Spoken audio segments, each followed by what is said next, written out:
Hello, everyone. Thank you for joining us for another episode of the Money and Mindset podcast. I am your host, Sharika Alford, and she is Anntricia, Bray. Yeah.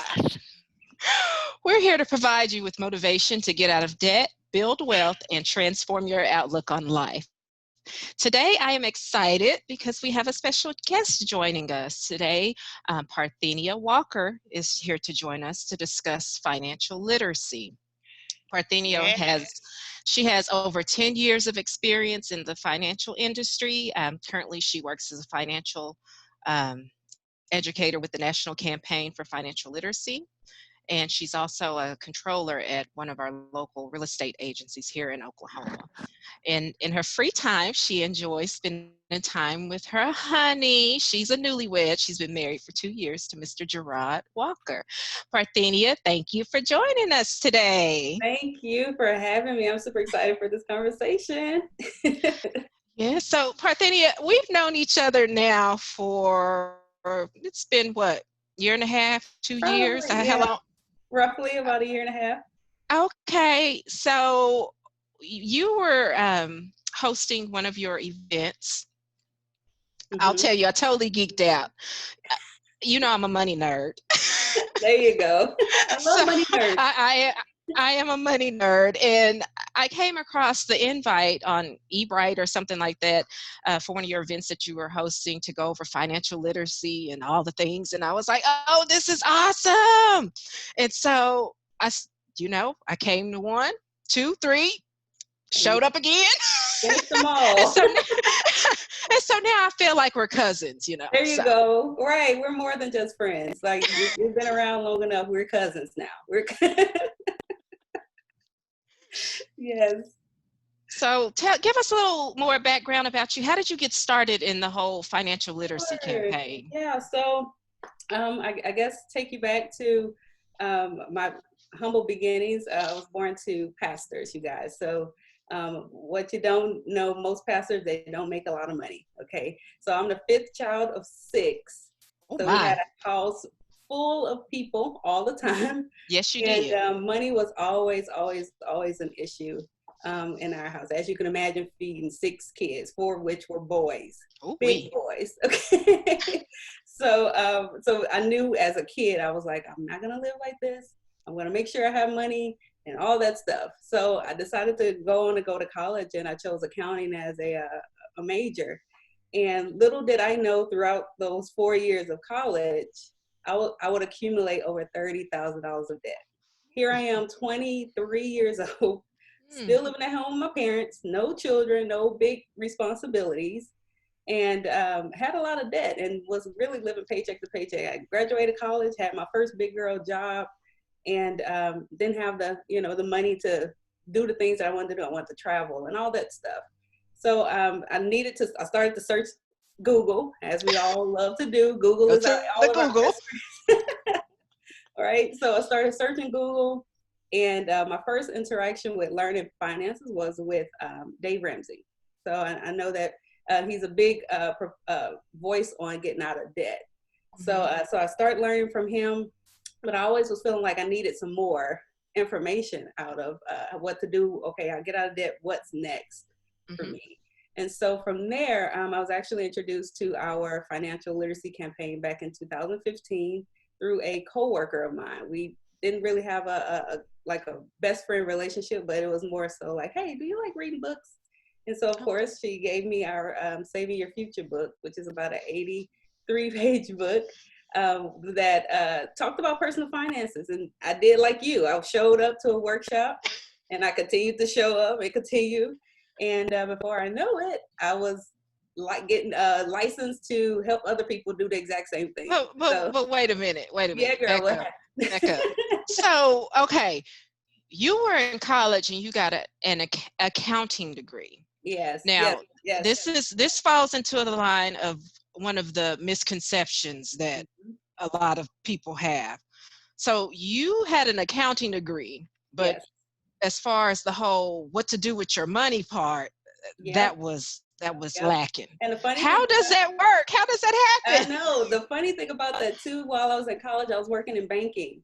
So I was working at some top name banks throughout those 4 years. So you would think money would be easy, come like how to handle it would come easy, but tellers, no offense to tellers, but a lot of them don't know finances, and even accountants, we know how to handle business finance. When it Yeah. comes to personal finance, it's not, it's a different story. It just So yeah, I goes was an back. accountant that didn't know money.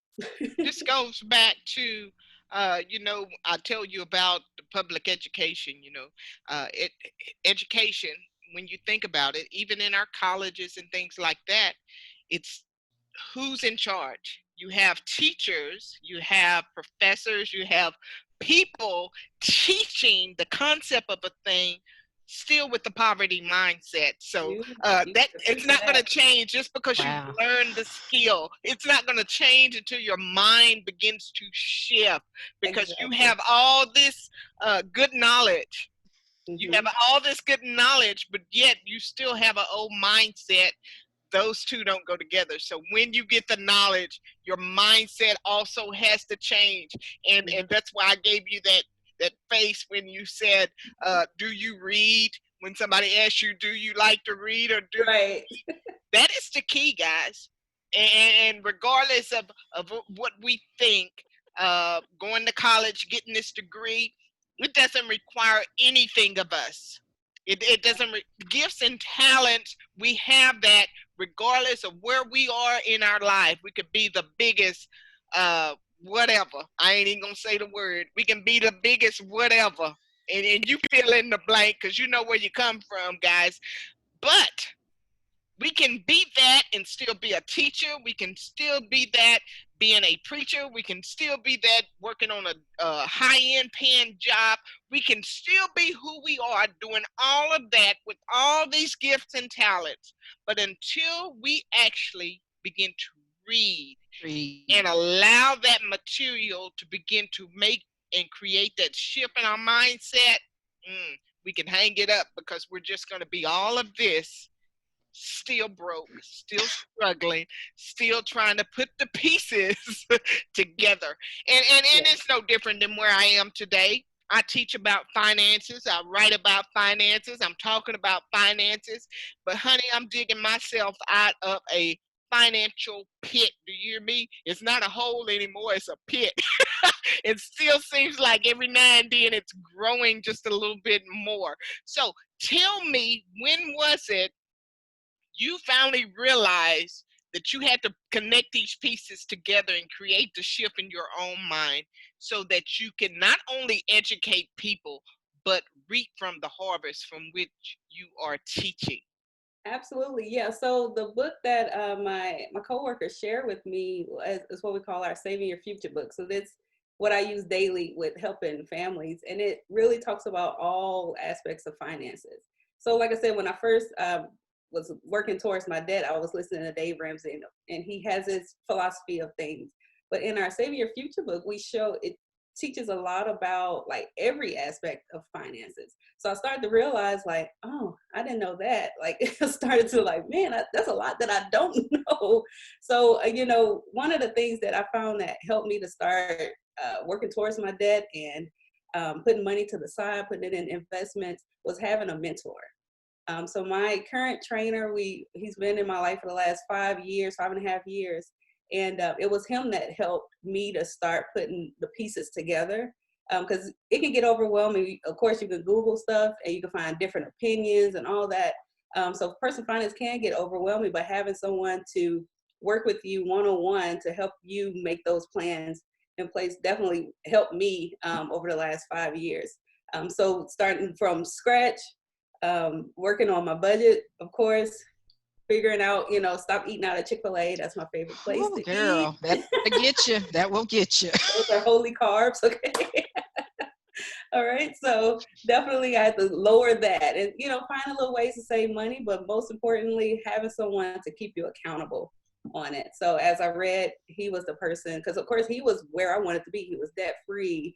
His wife was staying at home, taking care of their kids, and he had a great business and growing a business, and that's where I wanted to be. Mm-hmm. And so I started to learn from him, and each little piece he would guide me through. Okay, you might want to do this with your money next, and stuff like that. So definitely thankful for, having someone to help like guide me on that process. So that's what I pride myself in doing today. So, but yeah, I Now, agree. That's my shift have to change with the with the reading of the books. Okay. Yes. So I was quite surprised that your workshop was not filled to the brim. Because, and of course, I guess that goes back to perceptions and what we're drawn to. But based upon your experience, why is it, do you think, that as important as handling our finances properly are, and the benefit, I mean, because it's a benefit for us and generations to come, right. why is it that not more of us are interested in finding out this information? That's a good question. I feel like we, as a whole, as people, we don't like to face ugly facts sometimes. And dealing with learning finances, going through working with a personal financial person to help you with that, it makes you face those facts and you realize that you're not as good or good off as you should be. It's ugly. When I work with families, like when I have them to go and just pull their credit report just to see what debt is out there, they don't realize how bad the situation is. And I don't know, I guess that's human nature as far as like we really don't like being told, okay, you need to change. We get so comfortable with our day-to-day spending, and sometimes we spend, of course, without even realizing it. But having someone to say, okay, this is what needs to be done, we don't really want to hear that. And like I said, I guess that's more so human nature. Absolutely, guys. But let's really look at this from a different perspective, because we think of household names, celebrity names. Unless we are entertainers, there is no one beating down the door to come in to gravitate to what we have. It's only overcrowded at the bottom in those poverty communities. It's only overcrowded when we're being entertained. It's not at the top. And so we're looking at even the big names.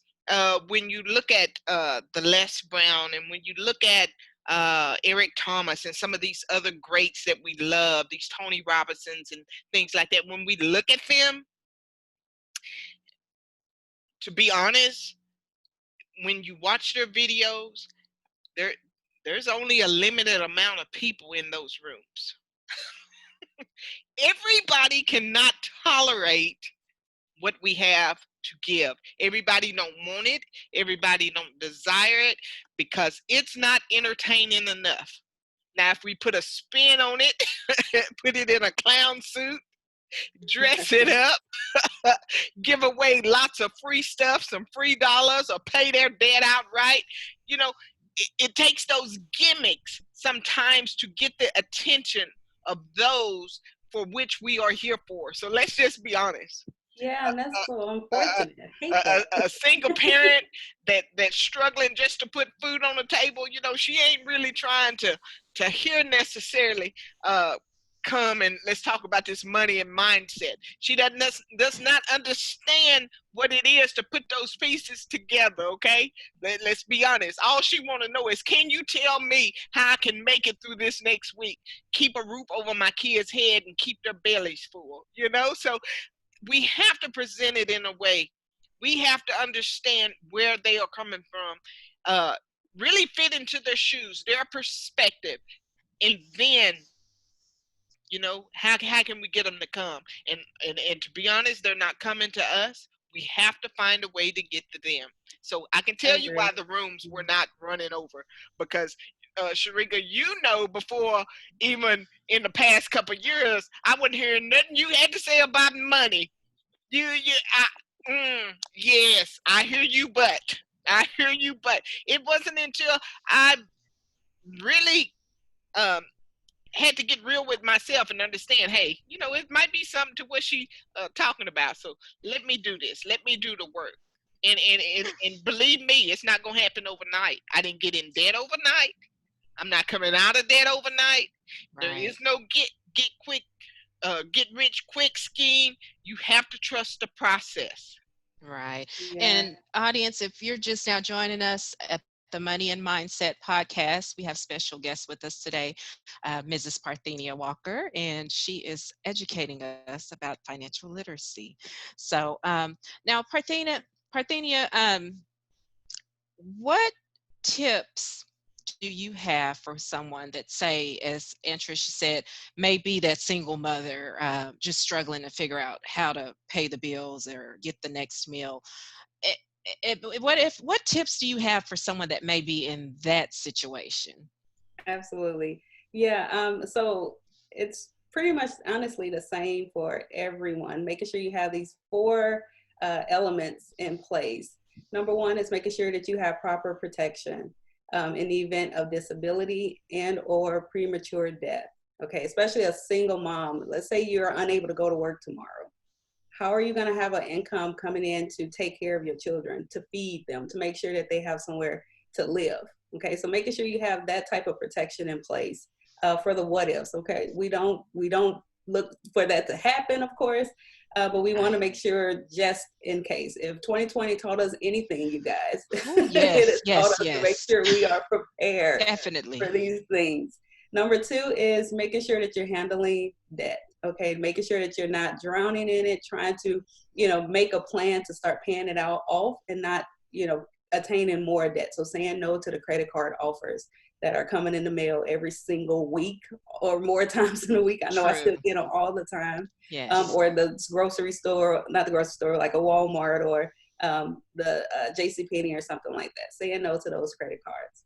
Number three is having an emergency fund. Yes, So ma'am. I'm sorry, really say that again. have Say it an again. emergency fund, yeah. Yes. Definitely. Again, 2020 has taught us anything. Having money saved up, because you never know what might happen with your job, that you're not able to go to work, because not that you can't physically work there, but because like The someone doors are has COVID and they closed have or to shut it. Exactly. yeah. Or the car breaks down, or your kid hurt, pulled something, their arm out of place or something like that. We want to have cash to where we're not using debt to pay for those inconveniences that happen in life. Okay, so it's we recommend that you have 3 to 6 months, but we want you really 8 months, 6 to 8 months of your income saved up for an emergency fund. Of course, it's not going to happen overnight. This is something that you have to plan for continuously. And last but not least, making sure that you are putting money to the side in investments to where you don't have to work till you're 60, 70, 80 years old. Okay. All right. Making sure that you have money put to the side to where you're able to stop working when you want to and do the things that you love to do and want to do in your, whether it's at 50 years old or even, however that, whatever that age is for you. Okay. So you want to have those four elements in place. And if you don't, those are, start with protection, okay, for the what ifs and work your way to the rest. That's awesome. Awesome advice. Now, I know you're here in Oklahoma, but if someone wanted to reach out to you to further discuss this, would you be able to assist them, whether they're in Oklahoma or some other state? How do Yeah, they contact you? absolutely. So I'm on all social media. You can contact me at Parthenia Walker, Parthenia and Walker. But also, if you want to, the good thing about our campaign now, our workshops are now online. So if you want to attend a free workshop, that's the thing. We don't charge I'm for it. sorry, you said free, I said free. free, Sharika. I Now, said now free. wait a minute. Now, is this a workshop? I'll attend free, and then you'll give me most of the information, but then I have to buy a packet for No, 5 easy payments of not at all. $19.99. I will even send you 2 books to go with the class. Okay. What? A I free know. workshop and some books? Okay, Yes, I'm sorry. Go absolutely. ahead. How So can we? free, How can we? How can we join the workshops Sharika, you're so funny. for So free? for free workshops, and we host them 3 times a day, Monday through Friday. So you're able to attend, works best for your schedule, but you can go to the website bit.ly/SYF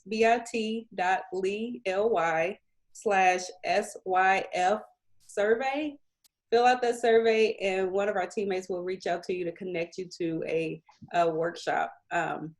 there. Now, if you want to work towards your own personal goals, want to work with me one-on-one, another website you can go to is bit.ly/Parthenia, Parthenia, to schedule a time for us to work. All of my appointments now are via Zoom. So I can work in any of the 50 states. And if you listen to this and you're in Canada, we have a whole campaign center that can able to help you in Canada as well. Wow. Wow. That's exciting. Yes, ma'am. So, is there anything else that you would like to share with our audience today?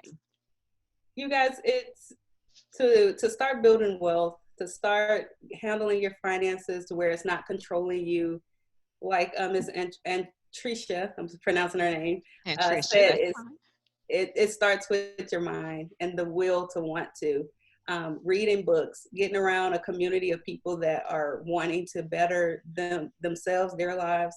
It starts there. So look around your closest friends. If they're not wanting to move forward, you might need to change the people that you hang around. Okay, Yes, the because environment. if they're not wanting to go or grow, it's not going to help you any. So change your community, read books, and make sure that your mindset is positive, looking forward, and ready to embrace change and expect to succeed. Yes, awesome. And also, don't forget to teach your children as you are going on this journey to fix your finances. Teach these learning experience to your kids. I know me, anytime something comes up, I'm always pulling my kids to the side. I have two teenagers because I hope that they can avoid Yes, yes, yes, some yes. of the mistakes that I've made by learning from my mistakes. That's And one way, if you're looking for ways to talk to your teenager or young adult about finances, I have a new book out, just recently published. woohoo! Yay, it's Mini Money Lessons for Teens, the little guide that sparks big discussions. And actually, it's co-authored with my 16-year-old daughter, Trinity. And my 13-year-old, he helped with the editing and did the cover design. So, yes, it's a book, it's published, and we hope you buy it, and we hope that it works and helps you and your family. But of course, I will admit, as far as I'm concerned, it's like, hey guys, let's work on this project. So they cannot say that they did not know because they participated in the project of helping with this book. So as you're going through on your journey of trying to reach financial freedom, just teach the younger generation so that we can I start agree. passing down a legacy of financial literacy and wealth building. Yes. As opposed to what we've been doing. Um, well, guys, I really appreciate you joining us today, and I'll include Parthenia's information in the show notes. And that's going to wrap this episode up of the Money and Mindset podcast. Have a great day.